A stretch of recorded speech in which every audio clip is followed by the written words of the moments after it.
हुआ उस समय मैं धोरी मीना के अंदर सीमेंट की गाड़ी खाली कर रहा था और उसके बाद में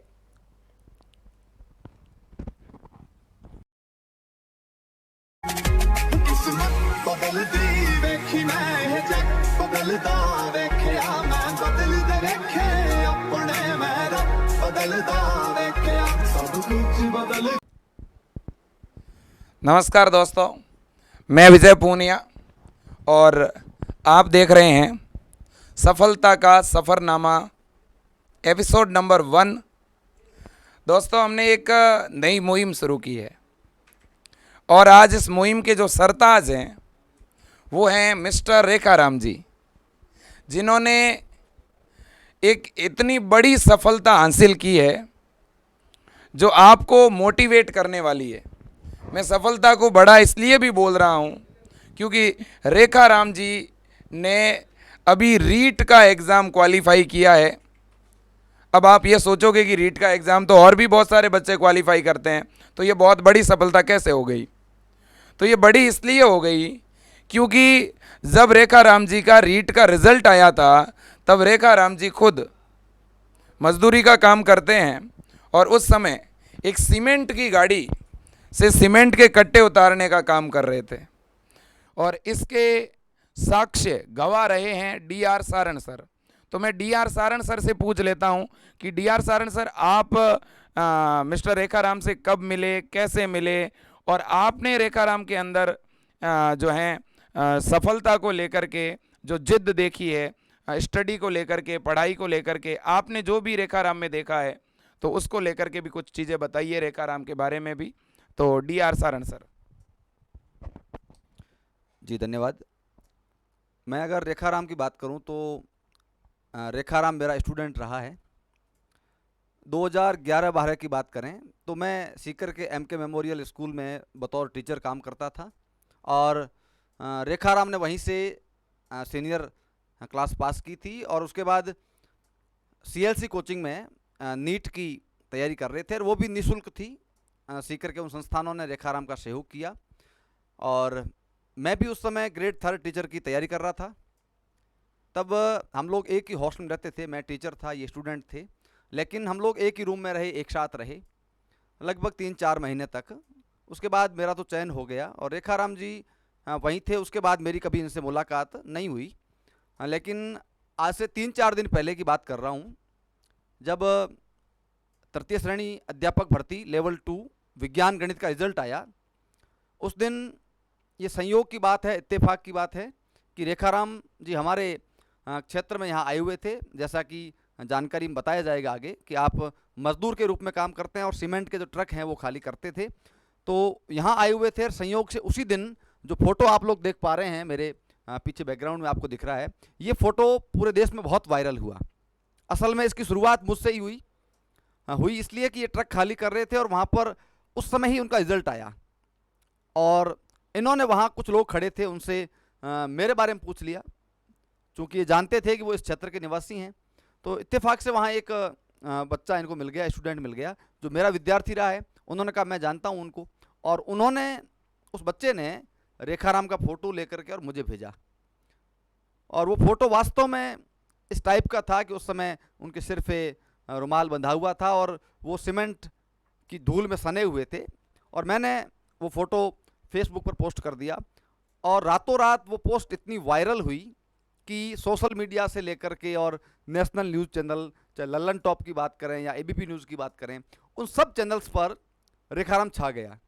और बाड़मेर के तमाम पत्रकार जो थे वो भी इनके घर पहुंचे, उन्होंने भी इनका इंटरव्यू लिया। तो ये एक संयोग की बात थी, कोई प्रयास नहीं था। बाकी मैं ये भी मानता हूं कि टीचर तो बहुत सारे बने, हज़ारों बने हैं, लेकिन सब लोग चर्चा में नहीं आते और चर्चा में आने की कोई ना कोई वजह होती है।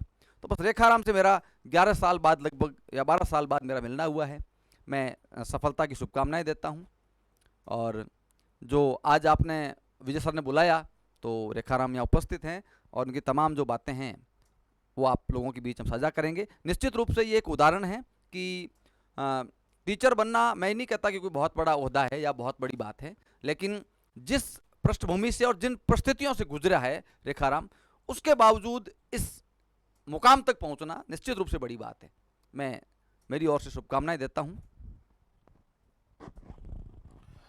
बिल्कुल, डीआर सारण सर ने बहुत बड़ी बातें बता दी। रेखाराम ने स्टडी जब अपनी कंप्लीट करी सीकर से, तो इसके बाद में कॉलेज शिक्षा के लिए भी गए, वो भी अभी मैं पूछूंगा। लेकिन एक बहुत ही बड़ी बात निकल के आई, वो ये कि मिस्टर रेखाराम जो हैं वह अपनी स्टडी के साथ साथ कहीं ना कहीं मजदूरी का काम भी करते थे। और जो फ़ोटो आपको दिखाया जा रहा है स्क्रीन पे, वो फ़ोटो उस दिन का है जिस दिन इनका परिणाम आया था, और ये सीमेंट की गाड़ी खाली कर रहे थे। मतलब बच्चों, आप सोच सकते हो कि हम कहते हैं ना कि परिस्थितियों को दोष देते हैं हम लोग, तो आप यहाँ पर देखिए कि परिस्थिति आखिर किस तरह की रही होगी। और इस प्रतिकूल परिस्थिति में भी रेखाराम जी ने कितनी मेहनत करी होगी, क्या कुछ नहीं सहा होगा, और बावजूद इसके आज सफल हुए हैं। ये आप सबके लिए बच्चों बहुत ही बड़ी प्रेरक जानकारी है। ठीक है, रेखाराम जी खुद बाड़मेर से बिलोंग करते हैं और आज सोशल मीडिया स्टार बने हुए हैं। सोशल मीडिया पर इनके वीडियोस, इनके फोटोज हजारों लाखों लोगों ने शेयर किए हैं। एक प्रेरणादायक स्टोरी सफलता के इस सफरनामे में आज आपको जानने को मिलेगी। तो मेरे साथ हैं रेखाराम जी, और मैं सबसे पहले रेखाराम जी के पास जाना चाहूँगा, बाकी स्टोरी इनके मुंह सुनना चाहूँगा कि आखिर इन्होंने किस तरह से ये मुकाम हासिल किया। मेरे दोस्तों, आज का ये एपिसोड अगर आप देखोगे तो आपको बहुत कुछ सीखने को मिलेगा। आज आपको पता चलेगा कि वास्तव में मेहनत क्या होती है और किस तरह से एक व्यक्ति के जिंदगी में बड़े से बड़ा बवंडर आ जाने के बाद भी वो खुद को संभाल सकता है, वो अपने परिवार को भी खुद चलाता है, और वो इसी बवंडर भरे रास्ते में प्रतिकूल और विषम परिस्थितियों में खुद को कैसे संभाल करके ये मुकाम हासिल करता है। एक इस तरह की मोटिवेशनल स्टोरी, और उसके सरताज हैं श्री रेखाराम। तो सबसे पहले मैं आपसे ये पूछना चाहूँगा कि आप कहाँ से बिलोंग करते हैं, आप अपना इंट्रोडक्शन बताइए। मेरा नाम रेखाराम सनोप श्री दमाराम, जाति मेघवाल, निवासी मातासर भुलटिया, जिला बाड़मेर।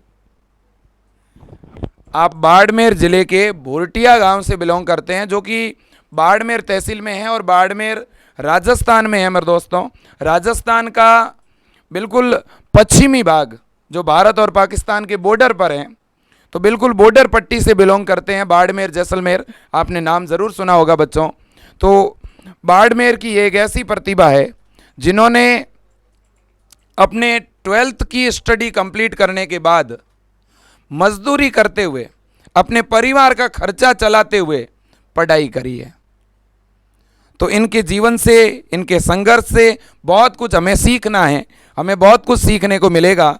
मैं अगला क्वेश्चन आपसे पूछना चाहूँगा कि आपने इस सफ़र की शुरुआत की कैसे, आपने अपनी पढ़ाई कहाँ कहाँ पर की, इस बारे में थोड़ा विस्तार से बताइए। स्कूलिंग आपने कहाँ से की और कॉलेज की जो पढ़ाई है वो कहाँ पे की?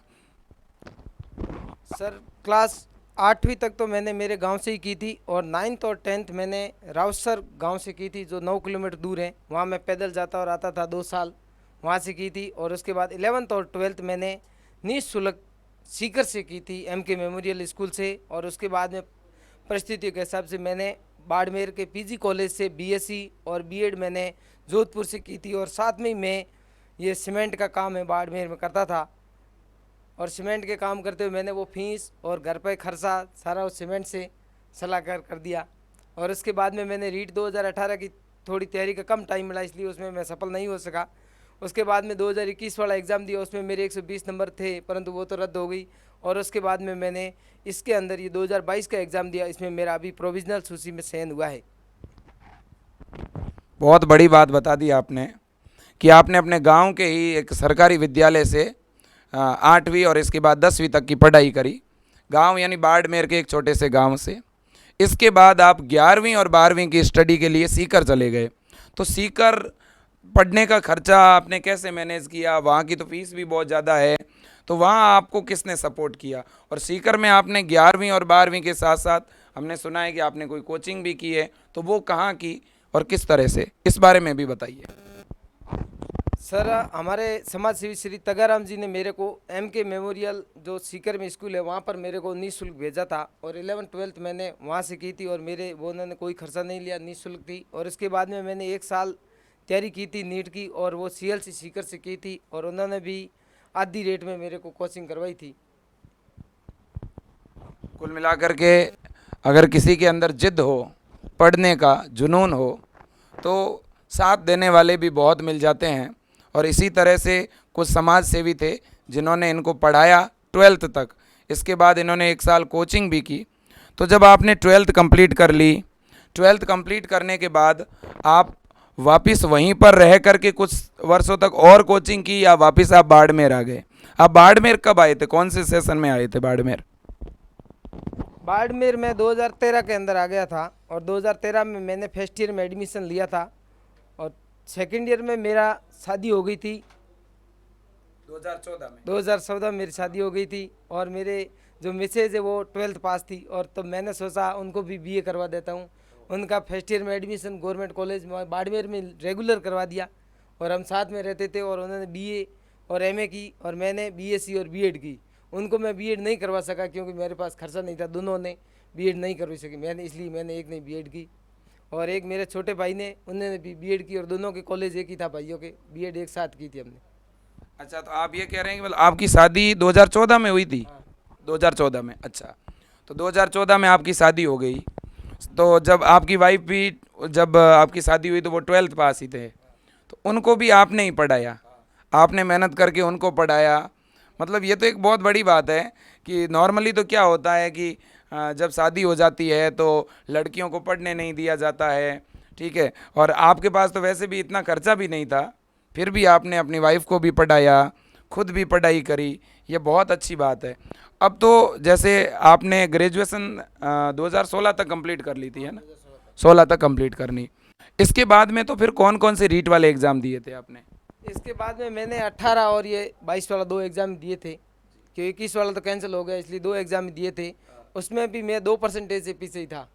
अच्छा, 2021 में? 18 वाली में वो भी मैं साथ में काम ज़्यादा करता था, इसलिए क्योंकि जब पैसे नहीं थे, वो अभी 2021 में वो मिसेज आंगनवाड़ी में थे, वो कुछ घर से पैसे मिल गए इसलिए, और उस समय तो बिल्कुल भी कम मिलते थे, घर पे देने पड़ते थे पैसे। घर पे देने पड़ते थे। मतलब आपने 2018 की जो पढ़ाई है वो आपने जब करी तो उस समय आप मजदूरी का काम करते थे और साथ में थोड़ा थोड़ा पढ़ते थे, तो इसलिए कुछ ही पॉइंटों से, कुछ ही नंबरों से आप 2018 वाली भर्ती में रह गए। मतलब बच्चों, ज़िंदगी में एक आध बार अगर असफल हो भी जाओ तो आप ये मत समझो कि आप ज़िंदगी में असफल हो गए। रेखा राम जी ने पढ़ाई नहीं छोड़ी, वो मेहनत भी कर रहे थे, अपने परिवार का खर्चा भी चला रहे थे, लेकिन साथ ही साथ जो है इन्होंने जो रीट की तैयारी थी उसको कंटिन्यू रखा। इसके बाद इन्होंने कहा कि मैं 2021 में भी गया, लेकिन उस समय वो भर्ती रद्द हो गई। तो मतलब इनके सामने 2 ऐसे चांस आए जहां ये असफल भी हुए, लेकिन इन्होंने उस असफलता को स्वीकार नहीं किया, और इन्होंने 2022-23 वाला ये रीट का एग्ज़ाम दिया, और अब इनका प्रोविजनल सूची में चयन हुआ है। तो फिर ये इतने जो है रेखा राम जी का नाम आज राजस्थान ही नहीं, ऑल ओवर इंडिया स्तर पर वायरल हो रहा है। बड़े बड़े लोग, जितने भी नेता है, पुलिस महकमा है, मीडिया वाले हैं, आज हर एक इनका इंटरव्यू लेना चाहता है, इनकी स्टोरी सुनना चाहता है। जानते हो बच्चों क्यों? क्योंकि हम अक्सर परिस्थितियों को दोष देते हैं ना, कि परिस्थितियां सही नहीं थी इसलिए पढ़ नहीं पाया, खर्चा नहीं था इसलिए पढ़ नहीं पाया। यहाँ तो खर्चा था ही नहीं, यहाँ तो जो कुछ किया है वो इन्होंने किया है। इन्होंने अपनी, देखो 11वीं की पढ़ाई, उस समय पैसे नहीं थे, शुरुआत से लेकर के आज तक इन्होंने अपना खर्चा भी खुद चलाया, पढ़ाई भी खुद से मैनेज करी, इससे बड़ी बात क्या हो सकती है। और इन्होंने अपनी वाइफ को पढ़ाया, फिर इनकी वाइफ ने 2022 में इनको सपोर्ट किया, वो आंगनवाड़ी के अंदर लग गए, तो थोड़ा बहुत खर्चा इनको वहाँ से मिला। और मैं ये भी आपसे एक पूछना चाहूँगा कि आपने इस रीट की तैयारी के लिए क्या आपने कोई बड़ी ऑफलाइन कोचिंग ज्वाइन की थी, या कैसे तैयारी करी? कोई लाइब्रेरी ज्वाइन की, या फिर आपने घर पे रह करके अपने बाड़ में रह के ही पढ़ाई की? मैंने रीट की तैयारी में कोई ऑफलाइन कोचिंग तो नहीं ली, ऑनलाइन कोचिंग थी मेरे, और वीडियो देखता था यूट्यूब पर, और ऑनलाइन कोचिंग देखता था, और ऑफलाइन क्लाम टेस्ट सीरीज दी थी मैंने, 12 टेस्ट दिए थे, उसका मेरे को कुछ बेनिफिट हुआ था उसमें। मतलब आपने कोई ऑफलाइन कोचिंग ज्वाइन नहीं करी, कहीं बाहर पढ़ने के लिए नहीं गए, आपने बाड़ में रह करके ही तैयारी की। मतलब ऑनलाइन यूट्यूब पे कहीं से वीडियो मिल गए, कोई टॉपिक देख लिया आपने और एक दो कोई टेस्ट आपने ज्वाइन किए, तो ये तो काफ़ी मतलब एक प्रेरणादायक बात है। अब जो है आप जैसा कि बता रहे थे कि जिस दिन आपका रिजल्ट आया उस दिन भी आप धोरिमना, बाड़मेर ज़िले का एक छोटा सा कस्बा है धोरिमना, धोरिमना के एक गांव में सीमेंट की गाड़ी आप खाली कर रहे थे, ऐसा हमने सुना है। तो पहले तो क्या ये सही है? और उस समय जब आप ये गाड़ी खाली कर रहे थे तो ये जो फ़ोटो अभी वायरल हो रहा है, क्या ये उसी टाइम का है? ये फ़ोटो किसने लिया और ये कैसे वायरल हुआ? आपको कैसे पता चला कि आपका रिजल्ट आ गया है? देखो, मैं उस जब रिजल्ट आया तब मैं धोरीमीना के अंदर मीठड़ा गांव में गाड़ी खाली कर रहा था सीमेंट की, और मैं 5 बजे यहाँ पर मीठड़ा आ गया था गाड़ी खाली करने के लिए। 1 घंटे के बाद में 6 बजे रिजल्ट आया। तब मेरे भाणेज का फ़ोन आया कि मोहम्मद ते आपके रिजल्ट आ गया। तो मैं, अच्छा है, कैसा रहा रिजल्ट? तो रिजल्ट तो बहुत अच्छा रहा है। आपने देखा नहीं? वो मैंने तभी गाड़ी खाली कर रहा था, फ़ोन देखा नहीं, साइड में था फ़ोन। उसके बाद में वहाँ पर गांव वाले, हमने वो बात शुरू की थी, रिजल्ट आ गया तो साथ में थे, उनको पता ही था कि एग्ज़ाम तो दिया हुआ है। उन्होंने कहा रिजल्ट कैसा रहा? मुझे रिजल्ट तो अच्छा रहा। पूछा तो पास में गांव वाले थे, उन्होंने भी सुना। और एक पास में हमारे पोस्टमैन था, उसका नाम ओम प्रकाश भील था। मैंने उनको पूछा कि आप दलजी सारण को जानते हो? तो उन्होंने कहा हाँ। तो उन्होंने गांव वालों ने और मेरी वो ये फ़ोटो उसी टाइम फ़ोटो खींचकर दलाराम जी सारण को भेज दी, और दलाराम जी सारण ने वहाँ पर दूसरे दिन इस फेसबुक अकाउंट पर आपने पोस्ट की थी। अच्छा, तो जब आप गाड़ी खाली कर रहे थे उसी टाइम रिजल्ट आया? तो जब उस टाइम रिजल्ट आया तो आपको भी किसी ने बोला कि भाई रिजल्ट आया है, और आपका उसमें आपके भानेज ने बोला? अच्छा, और उस टाइम इनका जो फ़ोटो अभी वायरल हो रहा है सोशल मीडिया पे, जो आप स्क्रीन पे देख भी रहे हैं, ये फ़ोटो उस समय का है जब ये गाड़ी खाली कर रहे थे। इनका पूरा आप देखोगे फ़ोटो में तो पूरा सिर के ऊपर एक रुमाल बांधा हुआ है और पूरी सीमेंट लगी हुई है शरीर पे, मतलब सीमेंट से नहाए हुए लग रहे हैं आपको, ठीक है ना? और ये फ़ोटो इतना वायरल हुआ है, आज तक हो, एबीपी न्यूज़ हो, ललन टॉप हो, सभी जगह इनकी स्टोरी आज दिखाई और बताई जा रही है। और बहुत सारे बच्चे मोटिवेट हो रहे हैं, आज बहुत सारे बच्चों को प्रेरणा मिल रही है। यहाँ तक कि हमें भी बहुत अच्छा लगा कि वास्तव में हमारे यहाँ से, हमारे बाड़मेर से एक विद्यार्थी जो पूरे भारतवर्ष के अंदर नाम रोशन कर रहा है, बहुत सारे बच्चों का प्रेरणा स्रोत बन रहा है। क्योंकि अपने विजय एजुकेशन में जो पढ़ने वाले बच्चे हैं ज़्यादातर किसान और मजदूर परिवार से आते हैं, मिडिल क्लास फैमिली से आते हैं। तो हमें भी बिल्कुल एकदम अपनापन लगा कि क्यों ना हमें रेखाराम को बुलाना चाहिए, और रेखाराम से ही हमने शुरुआत करी है सफलता का सफ़रनामा। अब ये प्रत्येक रविवार रात 8 बजे ये एपिसोड आता रहेगा। तो रेखाराम जी से एक दो चीज़ मैं और पूछना चाहूँगा कि रेखाराम जी, अब चूँकि रिज़ल्ट तो आ गया है और कुछ दिनों के बाद आपको ज्वाइनिंग भी मिलेगी, लेकिन क्या अब आप जो ये काम है, ये मजदूरी वाला, ये छोड़ देंगे, या आप ये आगे इसी तरह से अपना जो भी काम है वो करते रहेंगे? और दूसरा, मैं इसी के साथ एक बात और जोड़ूंगा कि आप आगे की स्टडी जो है करना चाहते हैं, आगे आपका क्या एम है? आप यहीं पे आकर के संतुष्ट हो जाएंगे या आगे की वैकेंसियों की भी प्रिपरेशन करेंगे? देखो, जब तक ज्वाइनिंग नहीं होती है तब तक तो दोनों काम, ये पढ़ाई और ये काम मेरा चलता ही रहेगा, बंद नहीं होगा। क्योंकि काम बंद करने से तो मेरे को, और उसके बाद में मेरे को एमएससी करना है। अभी ये 3rd ग्रेड में हो जाए उसके बाद में एमएससी करूँ, क्योंकि टाइम नहीं मिलता है, 2 टाइम हो जाता है, काम और पढ़ाई, इसलिए टाइम मैनेज नहीं कर सकता। इसलिए आगे मेरे को एमएससी करके केमिस्ट्री से 1st ग्रेड बनना है। आपका सपना बहुत बड़ा है और मैं भगवान से दुआ करूंगा कि आप ज़रूर 1st ग्रेड बने। और मैं आपको बधाई इसलिए भी देना चाहता हूं कि आपने वास्तव में जो रियल मेहनत होती है ना वो की है। क्योंकि अभी जो दौर है ना रेखाराम जी, इस तरह का चल रहा है, बार बार पेपर आउट हो रहे हैं, नकल माफिया जो है वो अपने स्तर पर काम कर रहे हैं, ठीक है ना? तो इस दरमियान एक मन में डर भी रहता है। तो मैं आपसे भी पूछना चाहूँगा कि जब ये पेपर आउट वाला सिलसिला भी चल रहा था राजस्थान में बीच में, तो उस समय आपको डर नहीं लगा कि मैं एग्ज़ाम दे रहा हूँ, पता नहीं ये एग्ज़ाम रद्द हो गया तो क्या होगा? आगे करियर को लेकर के आपको चिंता नहीं रही क्या? आपके मन में क्या चल रहा था जब आप काम के साथ पढ़ाई कर रहे थे? तो आपके माइंड में क्या चल रहा था उस समय? उस समय चल रहा था जब रीट का कैंसिल हुआ पेपर, उस समय मेरे पास में 2 रहते थे बंदे, एक नींबल के और एक सवा के, 2 रहते थे पास बंदे। उन्होंने दोनों वो फर्स्ट लेवल में उसी टाइम लग गए थे। तब मैंने सोचा कि भाई ये भी लग गए हैं तो पेपर आउट होता है तो भाई अपना किस्मत है, परंतु अपने को तो तैयारी रखनी चाहिए, जो कभी न कभी तो सफल होंगे। इसलिए अपन तो सफल ऐसे हुए। ये कितनी बड़ी बात बता दी। बच्चों देखो अभी माहौल एक इस तरह का बन रहा है जहाँ लोग कहते हैं अरे नहीं ये तो वैकेंसी होगी नहीं, ये तो पेपर आउट हो गया, ये हो गया, वो हो गया। नेगेटिविटी बहुत है। लेकिन बच्चों इस नेगेटिविटी के बीच में रेखा राम जी के पास में 2 लड़के रह के तैयारी करते थे और उनका सिलेक्शन हो गया। उनका सिलेक्शन हुआ तो रेखा राम जी ने ये सोचा कि जब इनका मेरे साथियों का सिलेक्शन हो गया तो मेरा क्यों नहीं होगा, और इन्होंने मेहनत नहीं छोड़ी। तो बच्चों आपको भी मेहनत करते रहना चाहिए। बाहर कितनी भी नेगेटिविटी हो, लोग भले ही फालतू की बात करें, जो भी करे, आपको हिम्मत नहीं हारनी है। तो मैं एक क्वेश्चन आपसे और पूछूंगा कि आपके परिवार में और कौन है, आपके कितने बच्चे हैं, बच्चे पढ़ रहे हैं क्या, ठीक है, और थोड़ी पारिवारिक पृष्ठभूमि के बारे में थोड़ी जानकारी और दें। सर जी मेरे 5 भाई और 3 बहनें हैं, और एक मेरे 2 छोटे बच्चे हैं, एक बच्चा और एक बच्ची है। और मेरा भाई है जो अभी बीएड, उसने भी रीट का एग्ज़ाम दिया, परंतु वो सामाजिक थे इसलिए उसके नंबर कम आए। और अभी उसको तैयारी करवाऊंगा, उसको भी आगे बंद नहीं करेगा वो भी तैयारी। वो भी मेरे साथ में बाड़मेर में दोनों काम साथ में ही करते थे, परंतु उसको भी अभी तैयारी बंद नहीं करवाऊंगा, उसको भी अब की बार तो होगा ही होगा। बिल्कुल आप सही कह रहे हो। आपके भाई भी आपके साथ ही काम करते थे, बट आप भी उनको पढ़ाना चाह रहे हैं।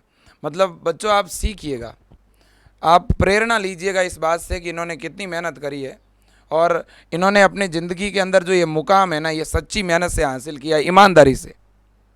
आपको भी पढ़ाई के प्रति ईमानदार बनना पड़ेगा। इस मामले में आप 1% भी कहीं कमी मत रखिए, और बाकी अच्छा होगा, बढ़िया होगा, चिंता करने वाली कोई बात नहीं। पढ़ते रहिए और आगे बढ़ते रहिए। Thank you.